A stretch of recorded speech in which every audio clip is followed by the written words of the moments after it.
الحمد لله رب العالمين والصلاة والسلام على أشرف المرسلين وعلى آله الطيبين الطاهرين وصحابته أجمعين ومن تبعهم بإحسان إلى يوم الدين أما بعد. Nous en sommes au verset numéro 36 de sourate Zukhruf.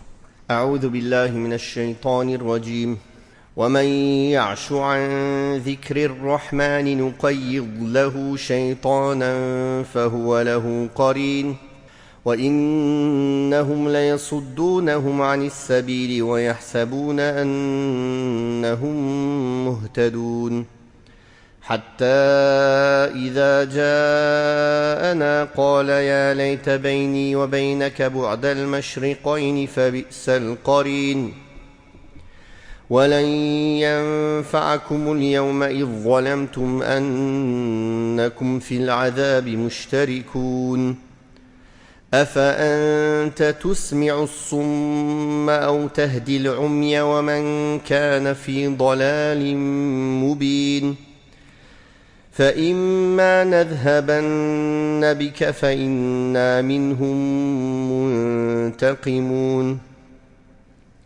أو نرينك الذي وعدناهم فإنا عليهم مقتدرون فاستمسك بالذي أوحي إليك إنك على صراط مستقيم وإنه لذكر لك ولقومك وسوف تسألون واسأل من أرسلنا من قبلك من رسلنا أجعلنا من دون الرحمن آلهة يعبدون.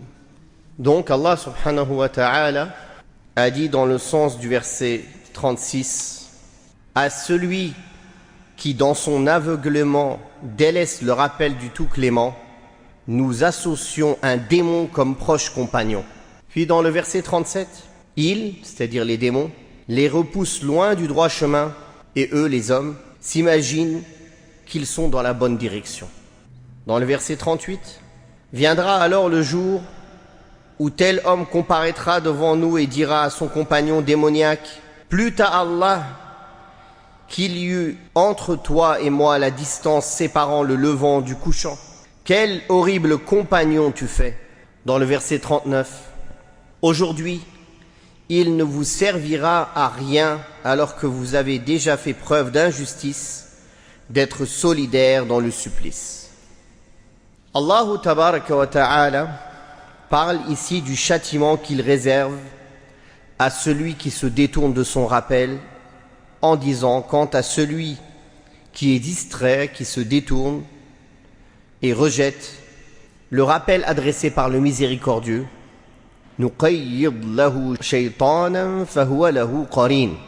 celui qui se détourne du rappel du miséricordieux, ici le rappel qu'Allah Ta'ala cite, c'est le Coran, le noble Coran, qui est la plus grande miséricorde envoyée par Allah Ta'ala à ses serviteurs.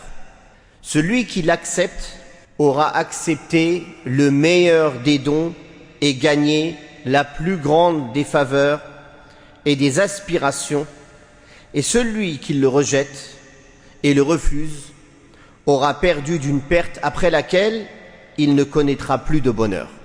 En outre, le miséricordieux lui destinera un démon rebelle qui lui servira de compagnon, de mauvais compagnon et de mauvais conseiller, en lui faisant des suggestions trompeuses et des promesses fausses, et en l'entraînant vers les péchés et la désobéissance. Donc, la récompense est en adéquation avec l'œuvre, avec le choix de la personne.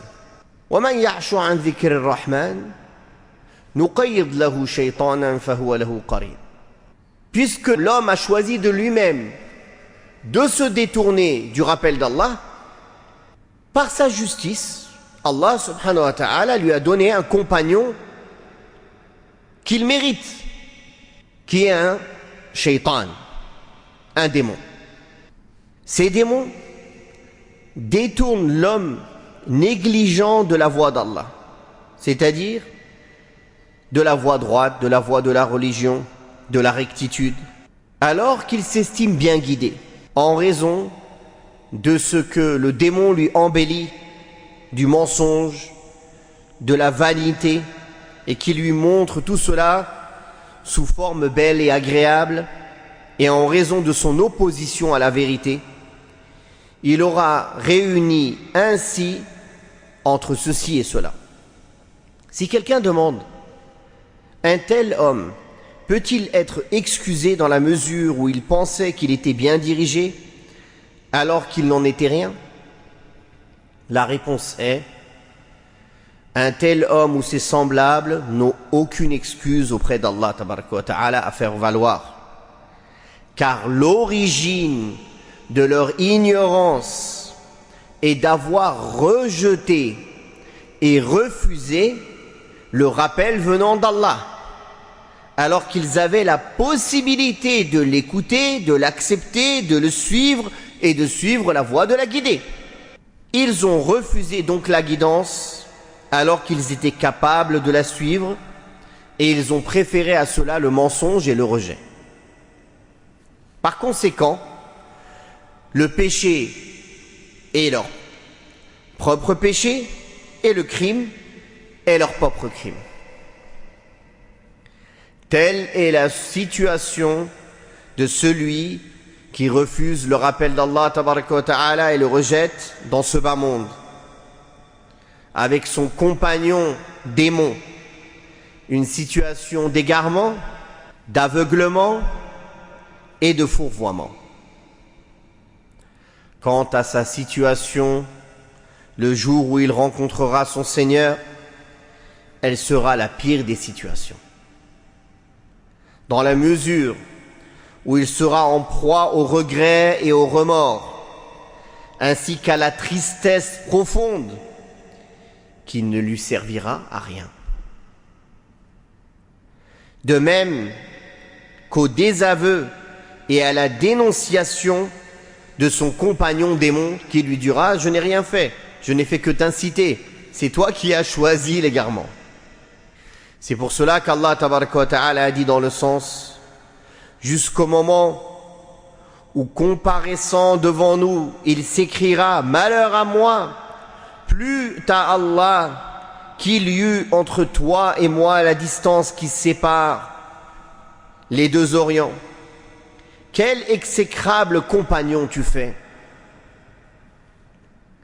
Le Très-Haut a dit dans d'autres versets semblables, وَيَوْمَ يَعَضُّ الظَّالِمُ عَلَى يَدَيْهِ يَقُولُ يَا لَيْتَنِي اتَّخَذْتُ مَعَ الرَّسُولِ سَبِيلًا يَا وَيْلَتَى ليتني لم أتخذ فلانا خليلا لقد أضلني عن الذكر بعد إذ جاءني وكان الشيطان للإنسان خذولا.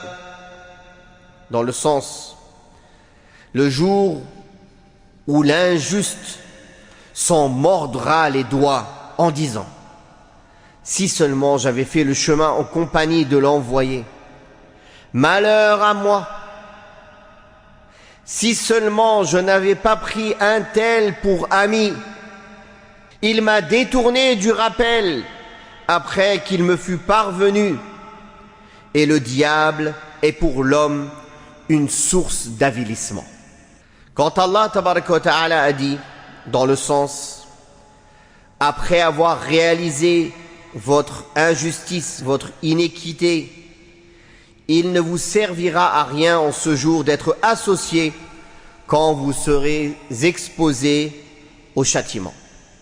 C'est-à-dire que votre association, le fait que vous êtes tous associés dans le châtiment le jour de la résurrection, ne vous servira à rien et ne vous sera d'aucune utilité, à vous, ni à vos compagnons. Dans la mesure où, étant associés dans l'injustice et l'inéquité, vous le serez aussi dans le châtiment. Il ne vous servira à rien aussi de vous consoler les uns les autres, de vous consoler les uns les autres dans votre malheur, dans la mesure où dans ce bas monde, lorsqu'un malheur survient et touche de nombreuses personnes, l'impact de ce malheur s'atténue un tant soit peu et les gens peuvent se consoler les uns les autres. Alors que le malheur de l'au-delà, lui, englobera tous les châtiments, y compris le droit de jouir du moindre repos ou de la moindre consolation, qu'Allah nous en préserve. Donc le fait qu'ils soient plusieurs à être châtiés, associés dans le châtiment, ne les consolera en rien, ne diminuera en rien, ne serait-ce qu'un tant soit peu, la douleur qu'ils ressentent.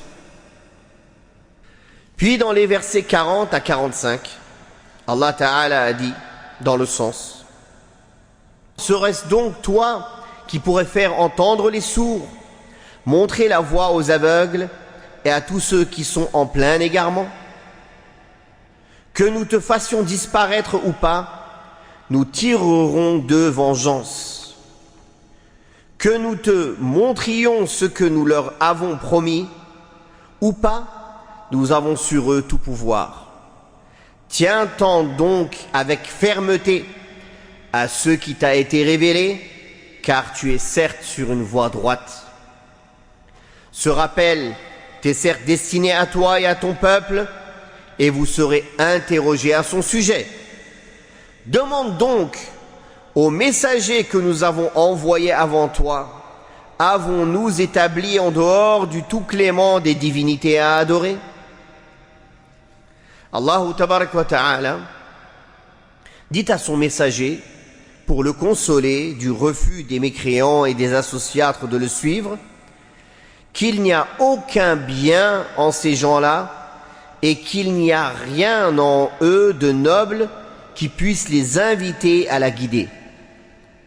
Saurais-tu faire entendre les sourds, ceux qui n'entendent pas, ou encore guider les aveugles, qui ne veulent pas voir, qui ne veulent pas être guidés, ceux qui sont dans un égarement manifeste, un égarement évident, puisqu'ils en sont conscients et ils en sont satisfaits?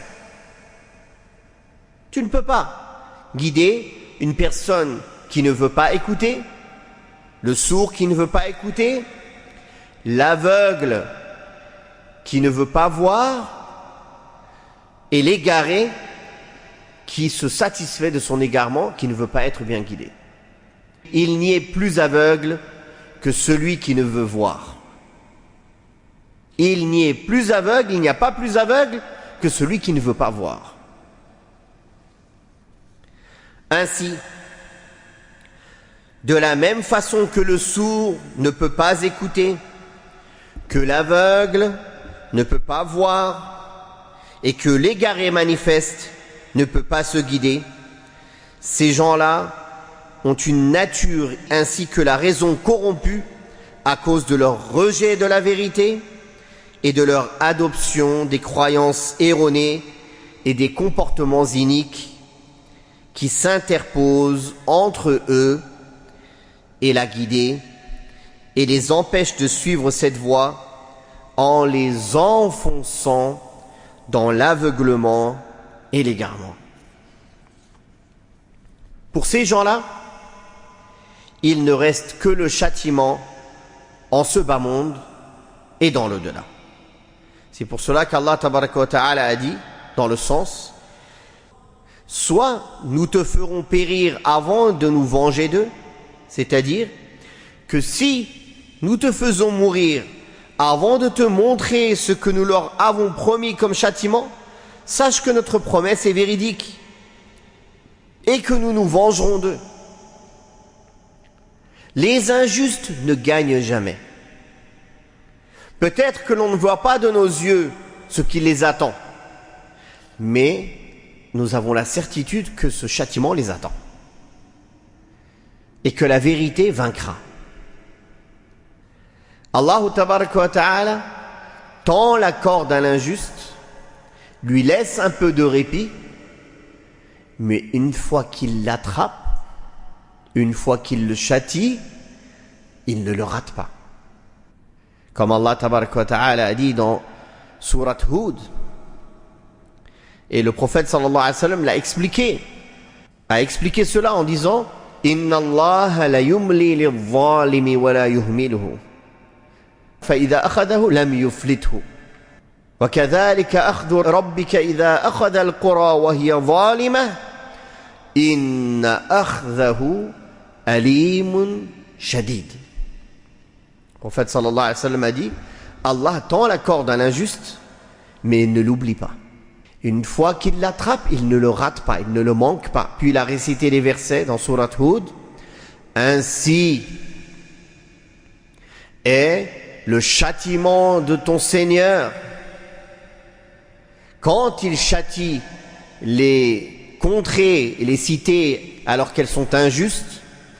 Inna akhdahu alimun shadid.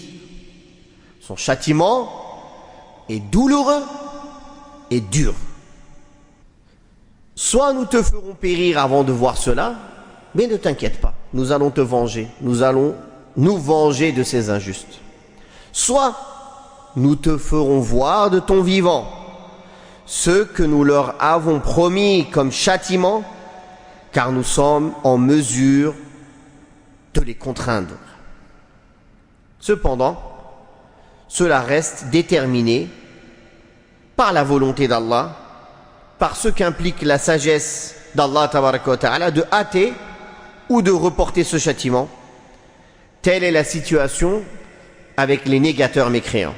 Quant à toi, ô Muhammad, quant à toi, ô suiveur de Muhammad sallallahu alayhi wa sallam, istamsik billadhi uhiya ilayk. Accroche-toi fermement, adhère fermement à ce qui t'a été révélé. Reste constant. Istamsik billadhi uhiya ilayk innaka ala siratim mustaqim. Reste ferme, attache-toi fermement à ce qui t'a été révélé, que ce soit dans la pratique et la conformité, en invitant les gens à suivre ce chemin et en prenant soin de le mettre en application et d'inviter autrui à le faire. Car tu es, ô Muhammad, sur une voie droite qui mène vers Allah et vers la demeure de sa générosité. Ceci t'incite encore plus à t'y conformer et à t'y attacher en sachant qu'il s'agit de la vérité, de la justice et de la sincérité. Dès lors, tu bâtiras tes convictions sur des principes solides et bien ancrés, alors que tes adversaires bâtissent leurs croyances sur des doutes, des chimères, de l'inéquité et de l'injustice. Puis Allah Ta'ala dit dans le sens, ce Coran est un rappel qui t'est destiné ainsi qu'à ton peuple. C'est-à-dire qu'il est un objet de fierté pour vous, un don inestimable qui vous rappelle ce qu'il contient comme bien pour vous en ce bas monde et dans l'au-delà, qui vous incite à suivre ce bien et qui vous met en garde contre le mal et vous incite à vous en détourner. Wa sawfa tus'alun, et dont il vous sera bientôt demandé compte. Si vous l'avez suivi, si vous en avez tiré avantage, ou bien si vous l'avez négligé, et il sera un argument contre vous pour avoir fait preuve de rejet, d'ingratitude envers ce bienfait. Puis Allah tabaraka wa ta'ala a dit dans le sens, interroge ceux de nos messagers que nous avons envoyés avant toi. Avons-nous institué en dehors du miséricordieux des divinités qu'il eût fallu adorer, afin que les associatres polythéistes puissent se revendiquer d'une forme d'argument pour suivre un de ces messagers? Si tu les interroges à ce sujet et que tu leur demandes des renseignements sur leur situation, tu ne trouveras personne parmi eux qui appelle à prendre une autre divinité avec Allah. Personne parmi les messagers. sachant que tous les messagers, du premier au dernier, invitaient les gens à adorer Allah seul sans associer, comme Allah tabaraka wa ta'ala a dit: وَلَقَدْ بَعَثْنَا فِي كُلِّ أُمَّةٍ رَسُولًا أَنِ اعْبُدُوا اللَّهَ وَاجْتَنِبُوا الطَّاغُوتَ. Déjà nous avions envoyé à chaque communauté un prophète avec pour message: adorez Allah et éloignez-vous des faux dieux, des fausses divinités. Tout messager qu'Allah envoyait à son peuple lui disait: adorez Allah, car vous n'avez pas d'autre Dieu en dehors de lui. Ceci montre que les associatres polythéistes ne s'appuient sur rien dans leur associaterie, ni sur la raison saine, ni sur un texte émanant d'un prophète, mais seulement sur ce que leur a insufflé le Satan des mauvaises croyances et pratiques de leurs parents. Qu'Allah nous guide vers la voie droite et nous permette de donner de l'importance au rappel du Coran et de le suivre, de le pratiquer, car celui qui se détourne de ce rappel, il aura comme compagnon un shaitan, un démon, qui va l'inciter au mal et qui se désavouera de lui le jour du jugement dernier, et ils seront ensemble châtiés en enfer, mais cela ne les consolera pas. Wallahu ta'ala a'la wa a'lam, wa sallallahu ala Muhammadin wa ala alihi wa sahbihi wa sallam, walhamdulillahi rabbil alamin.